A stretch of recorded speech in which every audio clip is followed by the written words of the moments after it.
Everyone dreams of living an uncommon life, and the best asset you have to achieve your dreams is you.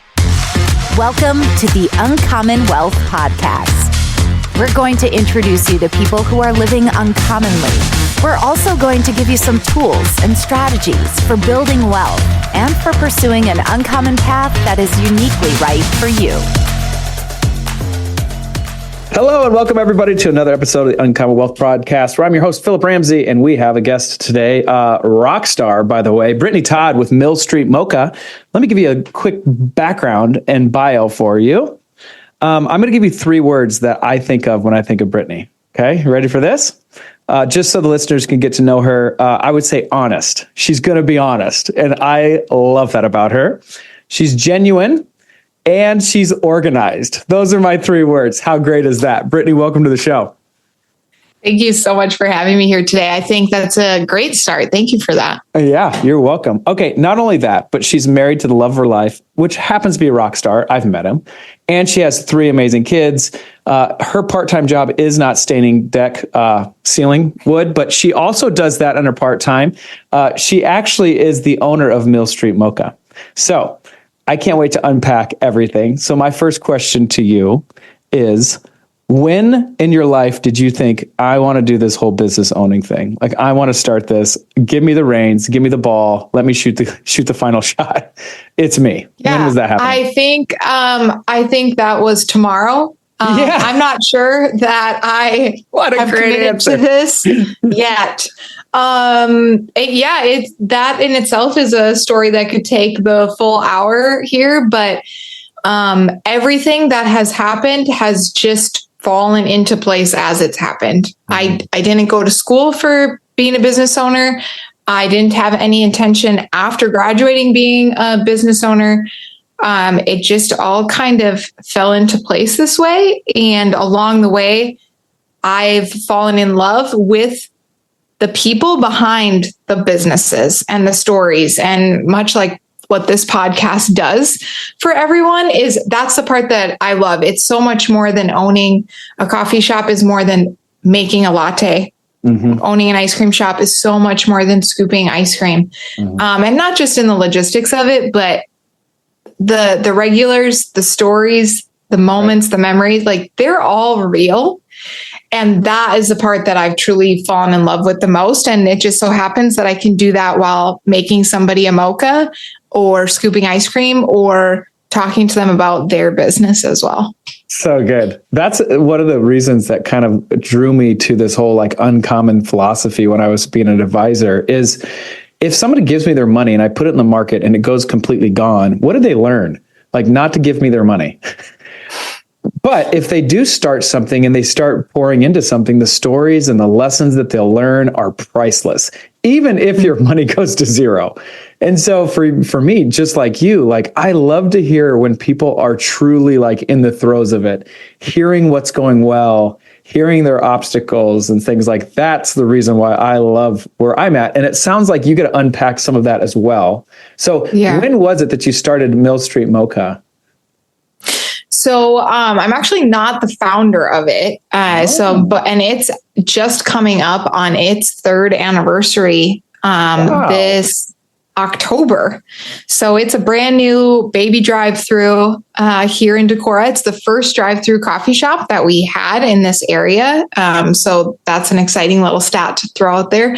But I'm actually just coming up on my 1-year anniversary of it, July 1st. Wow. So it has not been that long.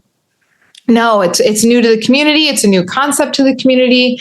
A more corporate drive-through, came in just on the block within a year, the first year. So now there are 2 of them. But obviously those are very different vibes. You know, we have a little more lunch food. We've got the ability to change things on a whim. That's not like it's not going with the rest of the company. We are the rest of the company. So we can kind of tailor things to Nordic Fest coming up every year, or back to school specials, or honoring teachers, and we can just do it. You can be part of the community where the other franchise is only serving rat poison, like things like that, No, and it's so different. Like, right. Even if you have corporate businesses in communities, like Culver's, if you didn't know, is owned locally. And so that's a fact that not a lot of people understand or realize, myself included, until I was speaking with the owner. Is like, kind of thinking she's more of that manager role. She's like, no, like, this is my Culver's. Like, yes, there are things I have to do, right? But she's like, I have the freedom to donate to things as I wish, or attend or sponsor. And that's an example of, they're totally involved in the community and willing to partner and be supportive in every way they can. There are certain businesses, no matter where you go, who are going to be great at that, and other businesses who are just there. Right. So we love, that is one of my biggest pros of owning my own business, is I've always had the ability to say yes to what I want to say yes to and can say yes to. Obviously, those are two different things. But I can also do it in a way that I know will be most beneficial.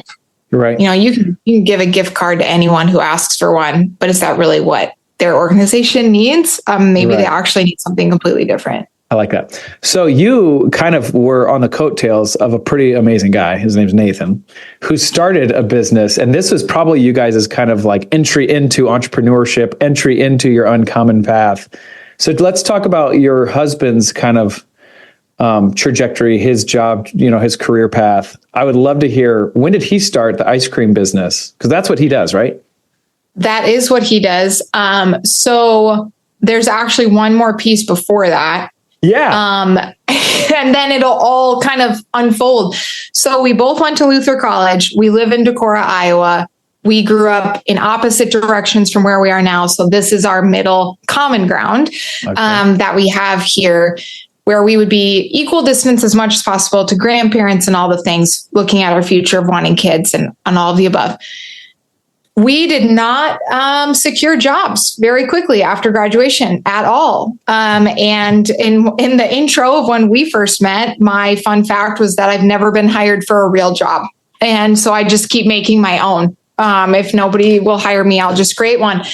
And that's one of my business quotes now is, when the world keeps telling you no, just create your own yes. And so that's what we're doing here.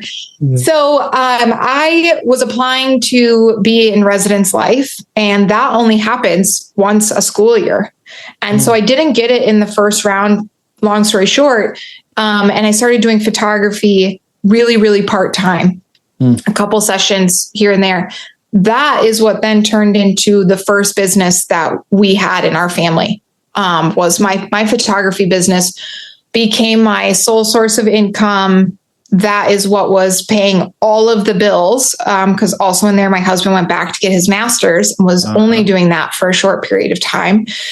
And so that photography business was about a 12-year stint of being my full-time career. Wow. And turned into a studio downtown. So first just out of my home on location, then I got a studio downtown. And during that time, when he was getting his master's, the ice cream shop across the street from my studio was for sale. And his final project was to find a real world business problem and help someone solve it. And so the joke is he cheated because he helped the man sell his business to my husband. So it's a win-win. The real world problem I don't know. Was win-win. This gentleman couldn't sell the shop, and he didn't know, we didn't understand why it wasn't selling. It was newer to the community. It was started in 2008. So this is the sweet 16, putting that in quotes, year of the ice cream shop. But we've been the owners. This is our 8th season. Wow. So we're officially on we've owned it longer than he has side of things, which he's also our neighbor now, small world. So good thing we like the guy, and we have always had a good relationship with him because he lives across the street. So that is how we got to the ice cream shop. This gentleman couldn't sell it. We didn't know why. Nathan looked at the books, looked at the potential. It didn't have a social media presence. He didn't use any advertising, and it was doing better than the teacher's salary that Nathan had before right. that. Wasn't that if hard you were, to make crunching the numbers correctly. And so we just knew the potential it had to put it on social media, build a better website, do all of the above. Then that led to multiple expansions. Ice cream shop in a different town. We have a mobile unit. The ice cream shop in the other town closed. We were on college campus. That has since closed. So now the focus is just this mobile unit and this ice cream shop. But in the meantime, the one that was in another community had the opportunity to have coffee at it. And so we learned from the roaster in that community how to make lattes, how to grind coffee, how to do the ins and outs of that part of the business. We already understood the serving. We already understood the ice cream. Yeah. And then fast forward less than a year after we had to close that location, this coffee shop, Mill Street Mocha, fell into our laps. And we couldn't have said yes if we still had the other coffee shop and ice cream shop. Right. We couldn't have said yes if we never had that one, because that's how we learned how to do all of this. Yeah. And full circle, same roaster is in charge of the coffee at this shop. For sure. Same person that has taught us all of the things that we knew about coffee to this point. And I was like, they always say hindsight's 2020. And you're going to understand. I'm like, you could have just told us. Quickly. I could have done all that. Yeah. But I do think there is something that you appreciate more when things start falling into place and you start seeing like the 100%. Gears start locking in. You're like, wait a second. So super cool. Tell me this, what happened to the photography business? So I keep saying that I'm retiring and people keep making their way into my heart. And so it was just too much. I built that business having 0 kids, having 1, having 2, having 3, nannying inside our home for the same family along that whole stint. So I had up to 5 kids at home while running that business. They all went to school. And then our surprise angel child came along into our life and we started all over again with having a baby in the house. And that's when I was like, this doesn't make sense. I have a studio, but I'm at home the majority of the day. Let's just let someone else rent that space. Because I'm for the benefit of the community as well. And I wasn't bringing foot traffic. It was basically a display window because it wasn't being utilized. So there's now a wedding dress shop, Dressed by Morgan Lynn. Come up to Decorah and check it out, everyone. Morgan does a fantastic job with that space, and we still own that building as well. And so that's what happened to the studio side of things. At this point in life, we're now to the point where evenings are critical family time. And evenings are the best time to do photography. Yeah. And so doesn't line up. It doesn't line up. It doesn't line up with my ability to create my hours, to have that family time, to have the purpose behind owning your own business. And it's not a family business if you're not able to spend time with your family. Yeah, so, that's right. That's a job that takes you away from that. It kind of defeats the purpose. So last year or 2 years ago, I announced it was my last full year of doing weddings. A few people were already booked at that point for 2023. So I think I had 4 or 5 weddings last year. But in the past, I was doing anywhere from 20 to 30 a year, along with senior pictures, families, all that. And then this year, I have one for a friend. And recently, the very last wedding I did last year, his brother got engaged.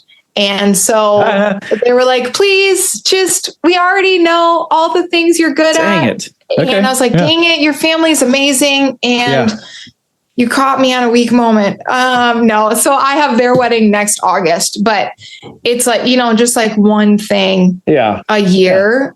Right. Will I pop up and do some mini sessions? The answer is probably yes. Let's be honest. Probably. I just miss my people. Those are all stories. That was my favorite part of photography. Right. I was there for engagements, proposals, their wedding, their first baby, their maternity. It's a big deal. Their family pictures. I mean, I was at more milestones for some people than like grandparents. Yeah. And just because, I was literally in the birthing room for some people. And right, like there's only so many people allowed in that. There's only so many people that you can let in like that. Yeah. And those were people that, man, when I announced that I was retiring from that, and like this next chapter of my life, the business conference is the next chapter after that. And I was like, I still want to help people with their stories. It's just going to look different.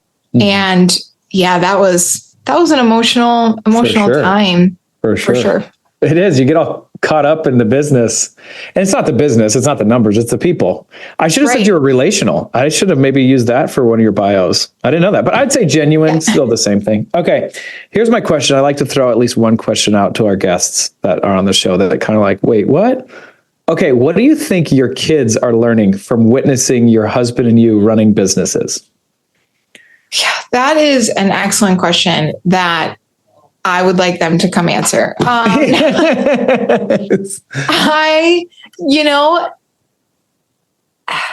It ebbs and flows. Yeah.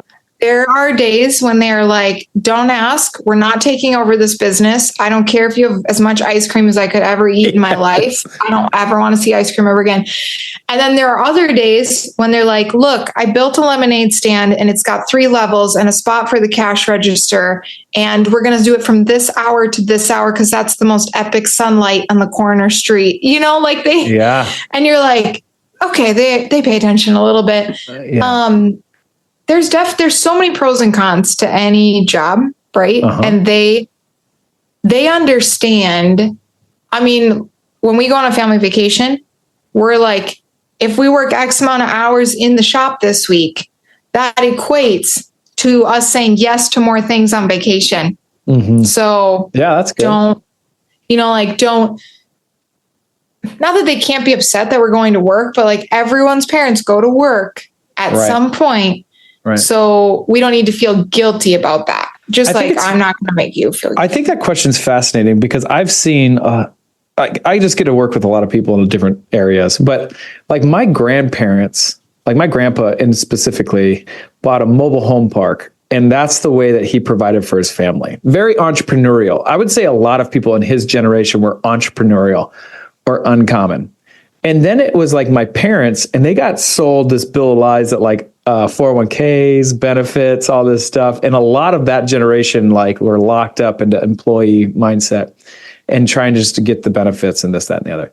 I do see a resurgence of entrepreneurship, or it's kind of like a blend now where people kind of want to do it, but they don't know how. How would I even have for health benefits? What would I do? That's the one that comes up. But I think it's interesting to see like what would happen with my kids and your kids as they get to witness us creating something every day, going through the ebbs and flows of owning a business, processing that out, refining ourselves through it. And then at the end of the day, but what are they witnessing? That's just like, I don't even know if we can really answer that yet. Right. But it is fascinating to think about. And I do think like our personalities and our like attitudes after we get home from work, it actually weighs a lot more than we would think. Right? Yeah. So it's fascinating. So thanks for at least going down that rabbit hole. I just think it's fun. You bet. Okay, so Mill Street Mocha, everybody. You've been dominating that thing for about a year. What do you think the hardest, most challenging things that you've had to like work through in the past year? Talking about Mill Street Mocha. I would say the biggest challenge so far has been there were rules and guidelines and patterns established by 2 really amazing people who loved what they were doing, loved the team, but got burnt out because they were also working full-time jobs alongside running this full-time job. And that's why they sold so quickly the hardest thing for me is to come in and make all these changes and seemingly, and for staff to think like, wow, she's really coming in and changing a lot of things, or the community thinking that, or, just that perception of it even. Yeah. But without diving into all of the behind the scenes for them, for me, for my future, my family's future, the staff's future, it can just look like, oh, a lot of changes are happening, and why fix something that wasn't broken? And it's like, but it was broken. Yeah. Yeah. Like, that's right. Like they were burning out and they weren't even 2 years in. And I, 1 year from now, don't want to be that version of myself for my kids, for my family, for the staff. And so, and a lot of that is just assumption awareness, perception of, I'm assuming that's what people are thinking. You hear certain comments, but then you're like, we serve how many hundreds of people a day? If I hear something once every 2 months, is that really the majority, or is it just that one person? Yeah. Right. Yeah. So that's, how many employees do you have? Thing. Great question. It changes a lot with the season and the school year. Yeah. I would say we're right around 15 right now. Yeah. One full-time. Okay. One is, one position is currently up for grabs to all of the listeners. No, but we're currently in the process of hiring another full-time in-house manager, so that I can be more behind the scenes, social media, marketing, managing meetings, all of that side of it without so much focus needing to be behind the counter. Mm-hmm. I love working behind the counter, but I can't help the business if I'm there 40 hours a week. Yeah, no, burnout city, baby. Burnout city. And that's the thing that I think a lot of people have a misconception of going down this uncommon path. It's like, no, we go down this uncommon path so we can create what we want to create for our life. And so we don't get burnout. So if it doesn't grow as fast as maybe the Elon Musk did, like, it's fine with me. I don't want to be burnt out, and I'd like to be married at the end of this thing. So, but it is something that I am constantly, reevaluating. Okay, how am I doing? Am I getting burnt out? Am I pushing too hard? And that's something that we have to feather back and forth of like, okay, now I got to slow down a little bit, because it's just not worth the consequences that could happen if you burn yourself out. No one wins. No one wins. Right. Okay. So I want to do a left face here, because this is something interesting. You and your husband, Nathan, have had 2 buyouts in like a very short amount of time, and successful buyouts, by the way, which is not easy to have one buyout. You've had 2. So what do you think you've learned in those 2 buyouts that a listener would be like, oh, that's actually really good? Tell me those. That usually is it's not very common. I would say we knew a little bit going into the first one what it looks like to own and run a business. Okay.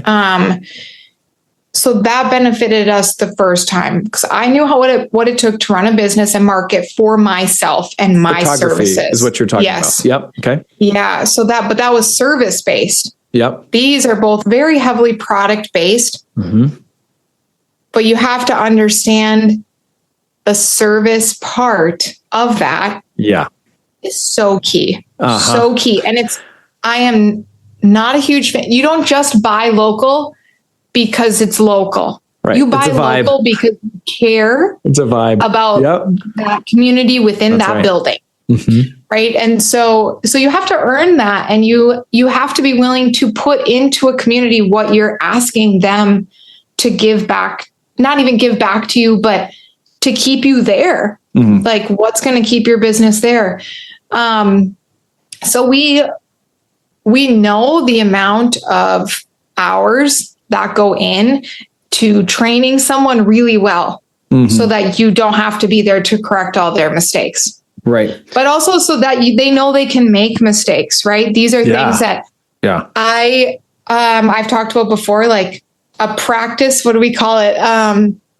A practice vacation, where you tell your staff that you're gone. I'm going to be gone next week, but you're not. And they know, but at the end of each day, we would say, like, which fire did you put out today? Yeah. And they're like, none. And I'm like, see, there's proof you did it all on your own. Or they're like, actually, these 3 things happened. And I'm like, okay, you can put out fires. You still work there. Right. Food got served.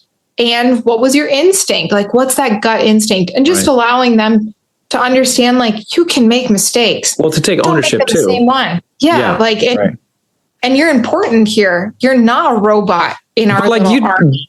That's not about the buyout though. Like you're walking into this guy, obviously he wants to sell it, but he hadn't sold it yet. Like, what did you learn to be like, no, we can sell it, we can buy it. And maybe it was just like, oh, you're going to give me the price I want. But it seems like there's always more than that. Like I see potential in you because this is my baby I've raised from a little baby and I'm giving it now over to a new parents. And I hope you run it well. Like that to me, there's a lot of emotion in buyouts. So how did you get that deal done? And then how did you get Mill Street Mocha deal done? Yeah. So, okay, looking at it from that perspective. So Craig is the original owner of Sugar Bowl, literally built it from the ground up. Yep. Hey, Craig. Yep. Good Craig job, across the street says hi to our kids, all the things. It's very difficult to buy from someone that you live in the same town as, let alone we weren't living across the street at the time. Because they're going to walk past. Oh, yeah. They're going to see, and same, the previous owner of Mill Street came through the drive-through yesterday. And the amount of pressure of handing her a drink in that moment, right? If it's not perfect, and it doesn't matter if this is how we do it now, I still want her to love it, every single sip of it. They were both two very different situations, right? Because Sugar Bowl was for sale. Yep. Nathan helped him analyze that, basically told him, like you're saying, like, you've got a legit asking price, but I'm not just going to give that to you. And he literally said to us, he was like, so I don't like negotiating. So just tell me what you would offer. I'll tell you my bottom line and let's figure we'll go from there. Yes. Yeah. And so that emotion part of it was like, okay, we're on the same page from the beginning. No one's trying to rip anybody off. Right. We're not trying to undercut him. He's not trying to oversell. Yep. But then it was just like, for a while, I mean, he helped us transition. He came in the first few weeks, helped us scoop, do all the things. But then after a while, it was like, okay, we're ready for you to like, let us free. Let us fly, let us do what we want to do at this point. Yep. And he's been nothing but supportive. I mean, awesome. The day our mobile unit showed up in our driveway, he was like, can I come see it? He came over, we gave him a tour of an empty mobile unit and he could just like see the vision. And that is something that's like, gosh, it's awesome. To have his support. It doesn't matter at this point. Right. But it does. It does. It doesn't. It's like, he's still proud of his baby. That's right. His baby grew up bigger than he ever thought he could. Yeah. So that was that side of it. But then over the last few years, we actually were helping Michelle and Deneen, are the previous owners of Mill Street Mocha. We sat down with them before it was built and they asked us a few questions about they knew about the Reset conference and my ability to help people with social media and my love for all of that. And they sat down with us and they were like, hey, we're going to bring this business to town. What advice do you have? What point of sales should we use? So we were not at all like how it came to be, but we did have like this little insider scoop. Sure. And we would still text back and forth over the last couple of years. So Deneen texted me one day and was like, hey, I need to talk to you about something. And I was like, am I going to the principal's office? My heart's beating fast. I'm clammy. I know. I was like, I don't think I did. Did I hurt their, like, what did we do? All these things. Yeah. And she said to us, she's like, hey, we offered this opportunity to the roaster, who, he was like, no, thanks. At this time, we don't want another location. And she's like, you and Nathan were the next people that came to mind. We're wondering if you'd like to buy the shop. That's an honor. Yeah. And I was like, I'm going to be really honest with you. That's not where I saw this phone conversation going. Yeah. So I'm going to need to talk to Nathan on this one before I just give you any sort of answer. And it was just like such a humbling experience. Because it's a passion of mine to help people do their business in a way that allows them to live alongside working, alongside a job, alongside a career, whatever you want to call that side of it. If you're not living alongside it, what is it all for? Right. Okay. So we've got the photography business, got the ice cream business, got Mill Street Mocha. But there's going to be something else. So what's the next thing for Brittany Todd and the Funky Bunch? Let's go. Yeah. So this is the fifth year we'll be hosting the Reset Business Conference in Northeast Iowa. Okay. Tell me more about the Reset Conference first.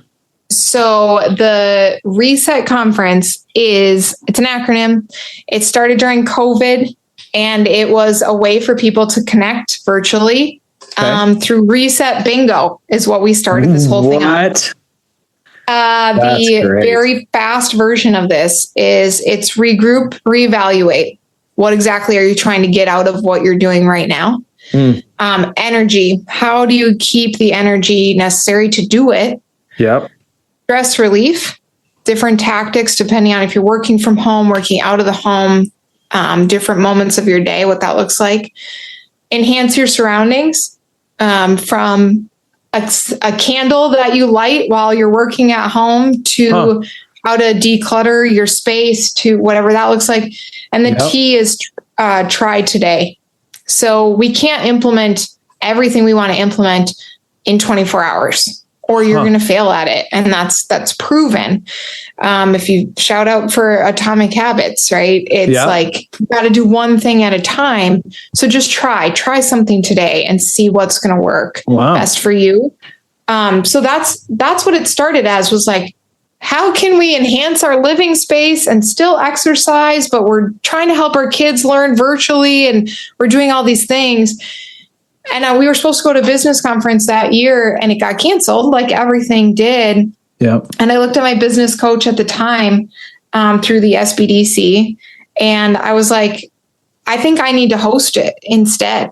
Yeah. She was like, all right, so you think like fall of next year? And I was like, no, like now. Probably like, like this in she's like 3 months. And I was like, yeah, that feels like enough time. Don't you think? Let's do this. So that's how Reset came about. And it's intentionally in Northeast Iowa in a rural community because we don't have those resources. Not everyone can fly across the state, the country, be gone for 4 days, have the full staffing. And so the childcare, everything needed, the accessibility to go to that, it's not accessible to everyone, whether it's 2 hours away or 3 states away. Right. So we intentionally have it up here in this little corner of Iowa to help out the rural community here as much as possible to attend. But that reach also spreads completely throughout the entire United States. We have people from all over come and attend and speak at it. But from that, a little something has also stemmed of the hope for a more coffee-driven version of this in the future, because I could have used that 11 months ago. Yeah. And there's a lot of things you can learn in a lot of different places, but man, to have that centralized into one thing. Yep.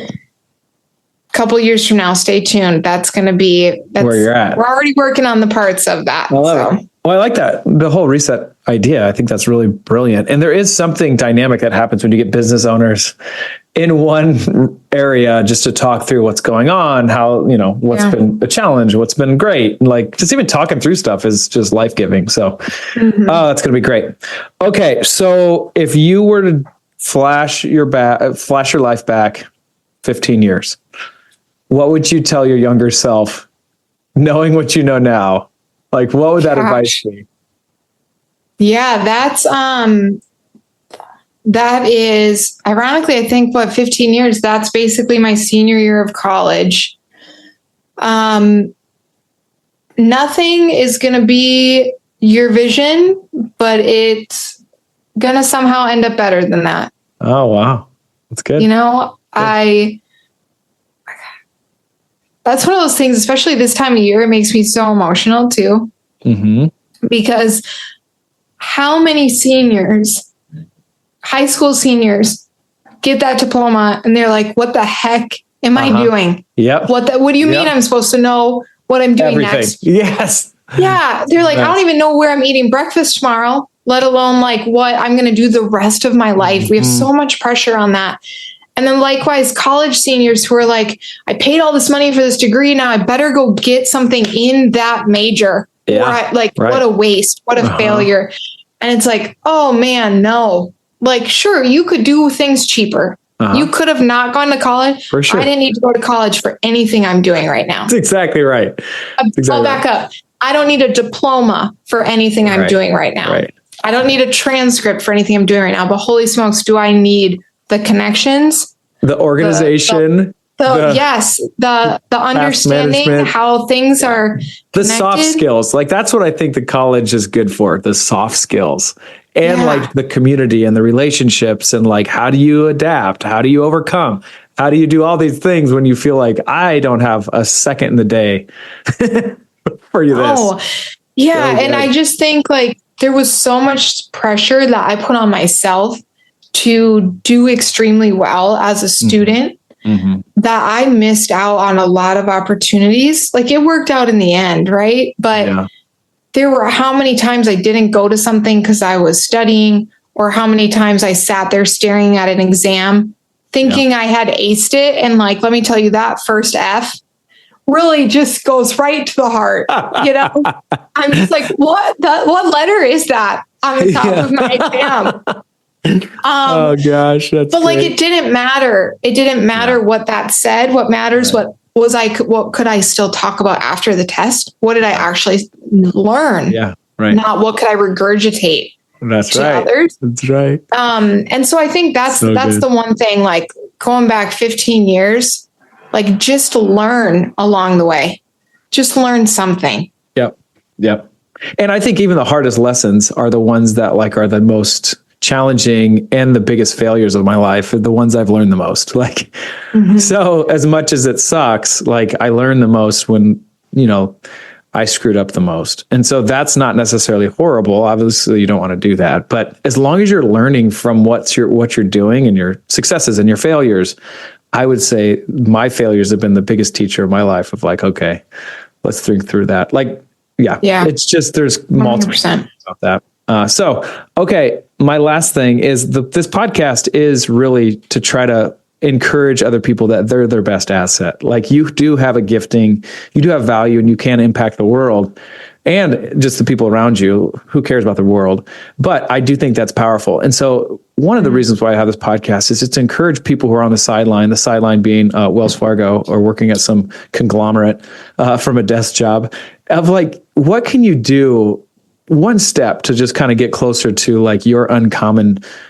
I don't know what that looks like, but that's the reason why this podcast is. So for you, what would you say to those listeners that still are working a 9-to-5 job, nervous about the unknowns? Like, what advice would you give them to be like, guys, like you could do this. If you could just make a fifth of what you make or what you're making the company that you're working for, you'd be rich beyond measure. What would you give advice to those people? Man, if they're how much can you hear the construction? I can hear it a little bit, but that's good. It's good. Great. If you're on the fence of trying to do something else because you don't love where you are, that alone should be the signal to do it. That's right. I love it. There is no, I understand that financially some people cannot just quit their job and totally try something new tomorrow. Yep.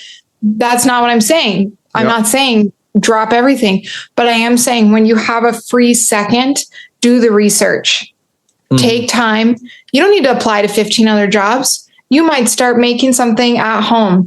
You might find a friend who's already doing that and you just want to do the books. You just want to do, nothing can make up for lost time, relationships, people. You don't take it with you when you go. Yeah. You don't need it all. You don't need millions of dollars, especially if you have no one to share that with or experience that with or live life with. Not worth it. It's good. I love that advice. Okay. Thank you for being on the show. Thank you for sharing you and Nathan's wisdom, because I think there's a lot there. If our listeners wanted to hear anything more or reach out to you in any way, how could they reach out to you, Brittany? So you can find me on social media at Brittany Todd Official, BRITTANY, and or at BrittanyTodd.com if you want to find a little bit more behind the scenes. Come check out Reset later in October in Decorah, Iowa. It's good. You've been listening to Uncommon Wealth Podcast. I've been your host, Phillip Ramsey. Until next time, go be uncommon. Thanks for listening. That's all for this episode, brought to you by Uncommon Wealth Partners. Be sure to visit uncommonwealth.com to learn more about our services. Don't miss an episode as we introduce you to inspiring people who are actively pursuing an uncommon life.